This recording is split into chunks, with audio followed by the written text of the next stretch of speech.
A warm welcome to all our viewers. I'm your host Pratiksha Mishra and you're watching another episode of South Asia Focus. Let's begin the show. India's vast coastline drives global trade, innovation and sustainable maritime growth. The recently concluded India Maritime Week 2025 set sail with a grand showcase of the nation's growing maritime potential. From advanced port infrastructure to green shipping and digital navigation, the event highlighted India's emergence as a global maritime hub. Strengthened by international collaborations, it underscored India's commitment to sustainable trade and blue economy partnerships worldwide. India's vast coastline anchors immense potential for global trade and sustainable growth. With modern ports, smart logistics, and expanding maritime infrastructure, the nation is fast emerging as a hub for international shipping and blue economy innovation. India Maritime Week 2025 in Mumbai showcased this vision as the government reaffirmed its commitment to sustainability, innovation, and maritime transformation. Engaging deliberations on port infrastructure, green energy, and defense shipbuilding underscored India's resolve to lead the global maritime transition through technology, collaboration, and climate responsibility. Green logistics. Prime Minister Shri Narendra Modi addressed the Maritime Leaders Conclave and chaired the Global Maritime CEO Forum at India Maritime Week 2025, noting participation from over 85 countries. He welcomed global shipping CEOs, startups, and policymakers, emphasizing that their collective vision, including that of small island nations, strengthened the summit's synergy and spirit. Coastal shipping act को इस तरह तैयार किया गया है कि trade और आसान हो सके। ये सप्लाई चेन सिक्योरिटी को मजबूत करता है, साथ ही इससे भारत की लंबी कोस्टलाइन पर बैलेंस डेवलपमेंट सुनिश्चित करेगा। मैरीटाइम इंडिया विजन के तहत 150 से अधिक नए इनिशिएटिव शुरू किए गए हैं। इनसे मेजर पोर्ट्स की कैपेसिटी लगभग दोगुनी हुई है। टर्न अराउंड टाइम में भारी कमी आई है। At India Maritime Week 2025, India marked a major milestone in its maritime journey with the signing of over 600 MOUs worth $120 billion. AP Moller Maersk Group, the Danish multinational conglomerate, reaffirmed its commitment to India with existing MOUs nearing $6 billion and plans to expand investments beyond ports into supply chains, shipbuilding, and container manufacturing. Maersk also announced collaboration with the Shipping Corporation of India, exploration of crane manufacturing, and participation in a transshipment project in the Andaman and Nicobar Islands, emphasizing the greater national value of gateway ports over transshipment hubs. Additionally, India and the Netherlands signed an MOU on maritime cooperation and a letter of intent to establish a green and digital sea corridor linking Indian ports with the port of Rotterdam. You have 7,500 kilometers of coastal line with a lot of plans to develop your port areas. In this case, we can help each other with our expertise. We have expertise on building big ports. Rotterdam was developed also recently, a big port expansion. We can actually duplicate that in different parts of India. So we bring that expertise to the table. India is undergoing a remarkable maritime transformation powered by bold policies and rising global investments.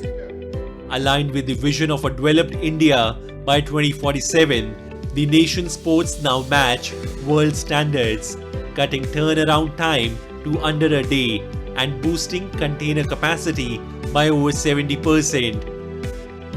With 100% FDI, streamlined clearances, and the strategic edge of Gift City, India is charting its course to become a global powerhouse in maritime trade, finance, shipbuilding, and green infrastructure. India aims to quadruple our port capacity to 10,000 MTPA, enable tenfold growth in cruise tourism, and increase the share of coastal and inland water cargo to 12% in the model mix. We aspire to be among the top 5 shipbuilding nations globally. As India sails confidently towards its Viksit Bharat 2047 vision, the maritime sector stands as a beacon of innovation, sustainability, and global collaboration. With world-class ports, green initiatives, and strategic partnerships, India is not only strengthening its blue economy but also shaping a resilient, future-ready maritime ecosystem that connects oceans, opportunities, and prosperity. At the United Nations, India has once again called out Pakistan's false propaganda on Jammu and Kashmir. During a UN Security Council debate on the future of the global body, India's permanent representative, Ambassador Pravathaneni Harish, firmly reminded the world that Jammu Kashmir is and will always remain an integral part of India.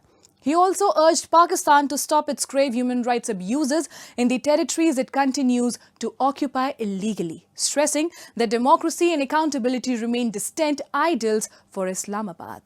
Is for democratic tradition. Pakistan, which has made a habit of misusing international forums to spread propaganda, once again attempted to rake up the Kashmir issue at the UN. But India's firm and factual response laid bare Islamabad's hypocrisy and its abysmal human rights record in Pakistan-occupied territories like Pakistan-occupied Jammu and Kashmir and Gilgit-Baltistan. Ambassador Harish made it clear that the people of Jammu and Kashmir enjoy fundamental rights within India's democratic and constitutional framework, something that remains a distant dream for those under Pakistan's military rule. Let me emphasize that the Union territory of Jammu and Kashmir has been, is and will always be an integral and inalienable part of India. The people of Jammu and Kashmir exercise their fundamental rights in accordance with India's time-tested democratic traditions and constitutional framework. We of course know that these are concepts alien to Pakistan. India's envoy also took the opportunity to push for genuine reforms in the United Nations, highlighting that the global body must adapt to modern realities and represent the voice of the global south. Harish stressed that the 80-year-old structure of the UN Security Council mirrors the geopolitics of 1945, a framework no longer capable of addressing the challenges of 2025. He called for expanding both permanent and non-permanent membership categories through time-bound, text-based negotiations, ensuring countries of the Global South, like India, receive rightful representation in global decision-making. An outdated council architecture that mirrors geopolitical realities of 1945 is not equipped to handle the challenges of 2025. The existing 80-year-old framework needs an immediate and fundamental overhaul. Postponing it indefinitely, playing on procedure and process, does immense disservice to our citizens, especially in the Global South. Council reform must include expansion in both permanent and non-permanent categories and must be carried out through text-based negotiations conducted in a time-bound framework. Harish's remark reflected India's long-standing vision of Vasudhaiva Kutumbakam, the belief that the world is one family. He urged nations to rise above parochial politics and divisive agendas, reaffirming India's faith in multilateralism and inclusive global governance. He cautioned that the United Nations must not become a theatre for propaganda by countries like Pakistan, which exploit international platforms to deflect attention from domestic instability, terrorism, and systematic repression of minorities. We see the world as one family, a vision enshrined in our civilizational ethos of Vasudhaiva Kutumbakam. This is not only an outlook that anchors our worldview, but also the reason why India has consistently advocated for justice, dignity, opportunity, and prosperity for all societies and peoples. It's also the reason why India places its faith in multilateralism, international partnerships, and cooperation. India has always stood with our brothers and sisters from the global south and will continue to help with our expertise and long-standing experience across all domains. I urge all member states to come together and join hands towards realizing this vision for making the UN fit for purpose for the new era. India's sharp and dignified response comes at a time when Pakistan is facing global resistance not just internationally but also within its own borders. By contrast, Jammu and Kashmir under India's democratic governance continues to witness rapid development, infrastructure expansion, and social progress, a testament to New Delhi's commitment to peace, prosperity, and inclusive growth. Time now for Asia This Week, the stories from across the continent. In a workshop in Najaf, Iraqi mechanic and scrap artist Hussein Daoud carefully assembles a model made entirely from upcycled vehicle scrap parts, blending creativity with environmental consciousness. What began as a hobby has evolved into a unique form of scrap art to repurpose metal wastes, used tires, and discarded vehicle parts. Daoud sources his materials from workshops across Najaf, including motorcycle repair shops, where discarded parts such as engines and tools are repurposed for his creations. Daoud dreams of taking his scrap art worldwide and displaying it in public spaces like parks, gardens, and streets, creating art pieces that raise awareness about the environment. His scrap art has recently reached Al-Qadisiyah province in Iraq, also known as Diwania, where his artwork, a fist holding a wrench, now stands outside an oil products distribution company, symbolizing its engineers.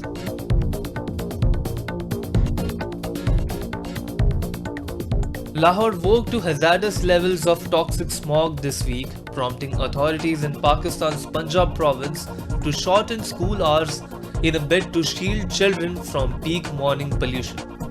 The city's air quality index stood at 308, placing it firmly in the hazardous category according to the data from Air Quality Monitoring Services. The Punjab School Education Department said classes would now run from 8:45 am to 1:30 pm effective immediately to reduce exposure during early hours when pollution typically spikes. The school timing adjustment underscores the ongoing struggle faced by authorities and families in Lahore as the annual smoke crisis intensifies.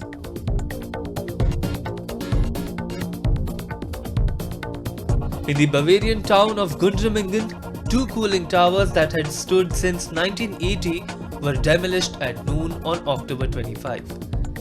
Germany has been phasing out nuclear energy since the 2011 Fukushima disaster, closing its last 3 plants in 2023.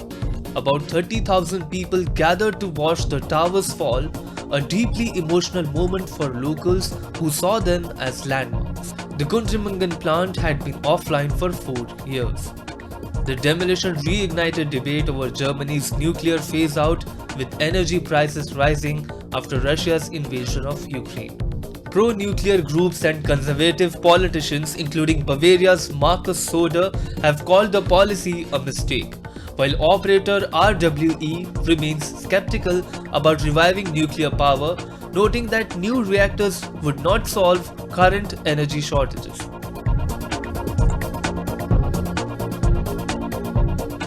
In villages across India, children are getting a taste of the future through hands-on technology education. Schools under PM Shri scheme are not just teaching theory. Students are learning to create robots, understand sensors and solve real-world problems.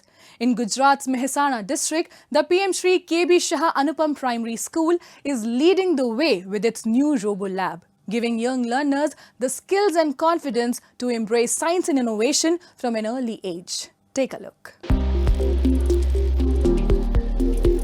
Across India, technology is reshaping classrooms, and rural schools are no exception.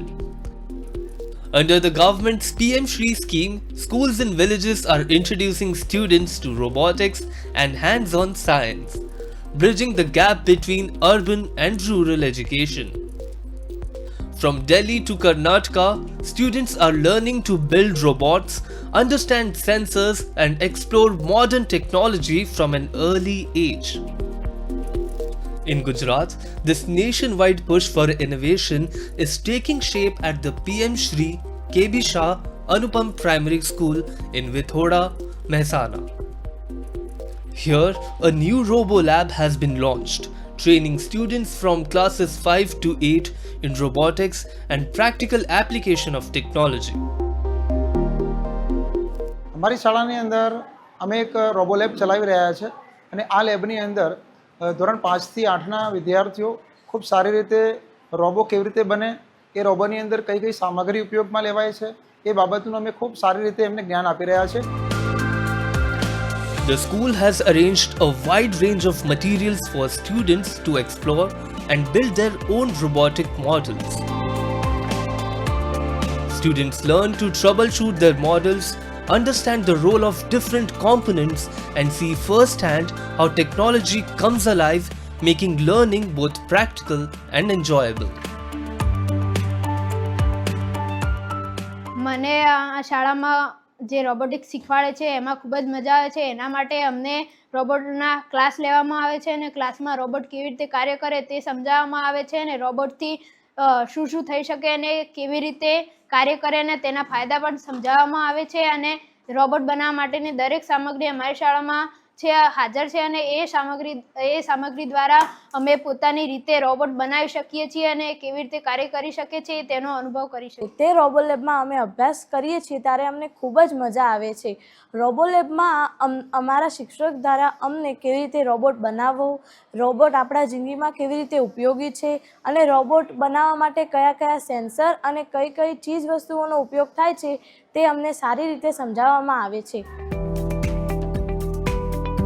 Such initiatives are helping bridge the gap between rural and urban education, giving children in villages access to modern, practical learning experiences. Beyond robotics, students are gaining exposure to scientific thinking, logical reasoning, and innovation skills that are often only found in city schools. આપણે જોવા જઈએ કે ગુજરાત સરકાર અમારા ગુજરાતની અંદર દરેક ગામડાને શહેર તરફ લઈ જવા માગે છે કે ગામડામાં પણ શહેર જેવું વાતાવરણ મળે અને શહેર જેવું શિક્ષણ મળે. એ માટે પીએમસી યોજનાઓ જે કેન્દ્ર સરકારની યોજના છે એના અંતર્ગત અમારી શાળામાં math circle, science circle, robotics lab એવા કઈ પ્રકારના ઇનોવેટિવ કાર્યો થઈ રહ્યા છે. With projects like the Robo Lab, schools in Gujarat are proving that innovation knows no boundaries. In parts of India and Nepal, millions of devotees gathered along riverbanks to celebrate Chhath Puja, one of the oldest and most spiritually significant Hindu festivals dedicated to the sun god and Chhati Maiya. The 4-day-long celebration, marked by fasting, holy dips and offerings to the setting and rising sun, is an expression of gratitude for life, health and prosperity. Once confined largely to India's eastern states, the festival today unites communities across cities and borders, symbolizing shared faith, endurance and devotion that transcends geography. A sea of devotees, especially women, gathered along riverbanks and water bodies across India to observe Chhath Puja, the ancient Hindu festival that venerates the sun god and his consort Chhati Maiya. The festival began with Nahai Khai, when devotees purify themselves with a ritual bath and eat a single meal of sanctified food. It was followed by Khand, a day of fasting and evening offerings of kheer and fruits before the final 2 days of prayers to the setting and rising sun. On the third day, known as Sande Arg, women draped in vibrant saris offered holy water and fruits to the setting sun, praying for the well-being and longevity of their loved ones. The festival concluded with Usha Arg, when devotees made their final offerings to the rising sun, breaking their 36-hour-long fast only after the prayers. The 3-day-long festival began with devotees observing a strict fast that culminates in a holy dip in rivers or artificial ponds. Many women observe Nirjala Upvas, a waterless fast, refraining from even a drop of water until the final morning offering. Basically बच्चों के लिए किया जाता है। हर एक माँ अपने बच्चे, अपने पति, अपने घर परिवार के लिए करती है। उनका बच्चा, उनका पति सब सुरक्षित हो, लंबी आयु हो, उनके घर में सुख समृद्धि हो। तो ये निर्जला उपास है। इसमें अभी उन्होंने कल से पानी भी नहीं पिया है। कल मॉर्निंग में जब होगा उसके बाद वो पानी पिएंगे। Chhath Puja holds special significance in India's eastern states of Bihar, Jharkhand and Uttar Pradesh. But in recent years, its grandeur has spread to major metropolitan cities, from Delhi and Kolkata to Pune and Mumbai, where migrant communities recreate the traditions with equal fervour. The festival also concluded with great devotion in neighbouring Nepal, where thousands of Hindu devotees offered arg to the rising sun. From Birganj to Mahotari and Dhanusha, lakes and ponds turned into sites of worship as men and women submerged themselves in water, chanting hymns to the sun god. आज हम पटना बिहार से यहाँ छठ करने आते हैं। यहाँ मेरे मैका है और आज छठी मैया का शुभ कारक है जो हम अपने पूरे परिवार के लिए, पूरे देश के लिए, पूरे समाज के लिए हम लोग करते हैं कि ताकि सब लोग खुशहाल रहें और छठी मैया की जय जयकार हो। यहाँ हमारा ससुराल होता है, मेरी पत्नी यहीं की हैं और पिछले 10 वर्षों से हम लोग इंडिया से यहाँ आके छठ को सेलिब्रेट करते हैं, छठ को मनाते हैं। और यहाँ घड़ेरिया पोखरा में इतनी सुंदर व्यवस्था, बहुत ही सुंदर व्यवस्था, बच्चों के लिए सेफ्टी, सारा सुंदर व्यवस्था, लाइट की व्यवस्था, छठ में अर्घ देने की व्यवस्था, प्रशासन का सहयोग और सारे तरफ से बहुत अच्छा संयोग है। The festival follows the lunar calendar, starting from Kartik Shukla Chaturthi and ending on Shukla Saptami. Devotees prepare traditional sweets such as tekua, kasar and khajur, offering them to the deity in bamboo baskets called dora. At its heart, Chhath symbolizes gratitude, a prayer for the well-being of all family members and a reflection of the Hindu belief in harmony with nature and reverence for the life-giving sun.